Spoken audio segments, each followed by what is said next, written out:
নমস্কাৰ এই মুহূৰ্তত ৰাজ্যৰ লাখ লাখ মহিলালৈ আহি পৰিছে কেইবাটাও ডাঙৰ খবৰ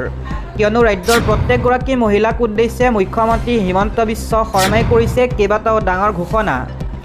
আজি আমাৰ প্ৰথমটো খবৰ হৈছে অৰুণোদয়ৰ পৰা নামকৰ্তন হোৱা প্ৰতিগৰাকী মহিলাই লাভ কৰিব অৰুণোদয় আঁচনি মুখ্যমন্ত্ৰী হিমন্ত বিশ্ব শৰ্মাই কৰিছে এই ডাঙৰ ঘোষণা আপুনি ডিসি অফিচলৈ নোযোৱাকৈ লাভ কৰিব ধন প্ৰপত্ৰ পূৰণ কৰি পোনপটীয়াকৈ ASLRMত পঠিয়াই দিলে লাভ কৰিব অৰুণোদয় ৰাজ্যৰ প্ৰতিগৰাকী জীৱিকা সখীয়ে লাভ কৰিব অৰুণোদয় আঁচনি যিসকল মহিলাৰ নাম অৰুণোদয়ত অহা নাছিল সেইসকল মহিলাই ডাইৰেক্টলি অৰুণোদয় আঁচনি পাব ইয়াৰ বাবে যাব নালাগে কোনো ডিসি অফিচলৈ ইয়াৰ বাবে কাকো খাতিৰো কৰিব নালাগে পোনপটীয়াকৈ লাভ কৰিব অৰুণোদয় আঁচনি 1250 টকা প্ৰতিগৰাকী মহিলাই পাই থাকিব লগতে গ্যাস কিনিলে আৰু 250 টকাকৈ লাভ কৰিব মহিলা উদ্যমিতা আঁচনিৰ 15000 টকা পাবই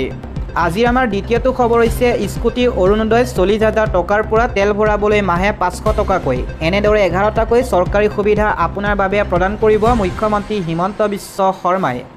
এই সন্দৰ্ভত বৃহৎ ঘোষণা কৰিছে মুখ্যমন্ত্ৰীয়ে তেল ভৰাবলৈ মাহে 500 টকাকৈ প্ৰদান কৰিব চৰকাৰে ৰাজ্যৰ হাজাৰ হাজাৰ মহিলালৈ নতুন ঘোষণা মুখ্যমন্ত্ৰী হিমন্ত বিশ্ব শৰ্মাৰ মহিলা সবলীকৰণক লৈ মুখ্যমন্ত্ৰীয়ে কৰিছে 11টাকৈ বৃহৎ ঘোষণা ৰাজ্যৰ লাখ লাখ মহিলাই লাভ কৰিব বহুকেইটা চৰকাৰী সুবিধা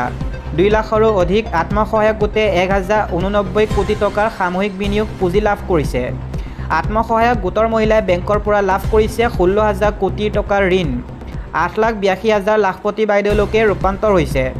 অহা বছৰ লাখপতি বাইদেউৰ মহিলাসকলে পাব 25000 টকা জীৱিকা সখীৰ মহিলাসকলে পাব 40000 টকা 40000ৰ 1 টকাও সুদ দিব নালাগে মহিলাসকলে জীৱিকা সখীৰ সকলো মহিলাক দিয়া হ'ব অৰুণোদয় আঁচনি আজি আমাৰ 3 নম্বৰ খবৰটো হৈছে আমেৰিকাৰ শুল্ক নীতিৰ বাবে ডলাৰৰ বিপৰীতে নিম্নগামী হৈছে ভাৰতীয় টকাৰ মূল্য আমেৰিকাই ভাৰতীয় আমদানিৰ ওপৰত শুল্ক দুগুণ কৰাৰ ফলত বিশ্ব বজাৰত টকাৰ মূল্য প্ৰচণ্ড পতন দেখিবলৈ পোৱা গৈছে শুকুৰবাৰে ভাৰতীয় টকাই আমেৰিকান ডলাৰৰ বিপৰীতে সৰ্বকালৰ সৰ্বনিম্ন 88.3 লৈ হ্ৰাস পাইছিল দিনৰ অন্তত মুদ্ৰা 88.19ত বন্ধ হৈ 0.65% হ্ৰাস পালে যি প্ৰায় 3 মাহৰ ভিতৰত এদিনীয়া সৰ্বাধিক লোকচান বুলি গণ্য হৈছে ব্লুমাৰ্গৰ তথ্য মতে ইয়াৰ পূৰ্বৰ নিম্নতম স্তৰ আছিল 87.95 ফেব্ৰুৱাৰী 2025ত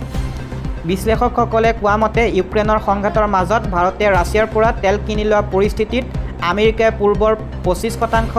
লেভিক দুগুণ কৰি 50% শুল্ক আৰোপ কৰিছে এই নতুন সিদ্ধান্ত বুধবাৰৰ পৰা কাৰ্যকৰী হোৱাৰ পাছতেই টকাৰ ওপৰত প্ৰভাৱ পৰিছে এজন বৈদেশিক মুদ্ৰা কৌশলবিদে ৰয়টাৰ্ছক প্ৰদান কৰা তথ্য অনুসৰি এই পদক্ষেপে ভাৰতৰ বাণিজ্যিক ঘাটিক অধিক ভয়াবহ কৰি তুলিব বিত্তীয় প্ৰবাহত টান দিব আৰু মুদ্ৰাৰ ভাৰসাম্য ৰক্ষাত অতিৰিক্ত চাপ সৃষ্টি কৰিব ফলত টকাই আগন্তুক দিনত আৰু অধিক দুৰ্বল হৈ পৰাৰ সম্ভাৱনা নুই কৰিব নোৱাৰি শুকুৰবাৰে ভাৰতীয় শ্বেয়াৰ বজাৰো ইয়াৰ বাবে নিম্নগামী হৈছে সেনসেক্স 270.92 পইণ্ট হ্ৰাস পাই 79809.65 বন্ধ হয় আৰু নিফটি 74.5 পইণ্ট হ্ৰাস পাই 24426.85 পইণ্ট নামি আহে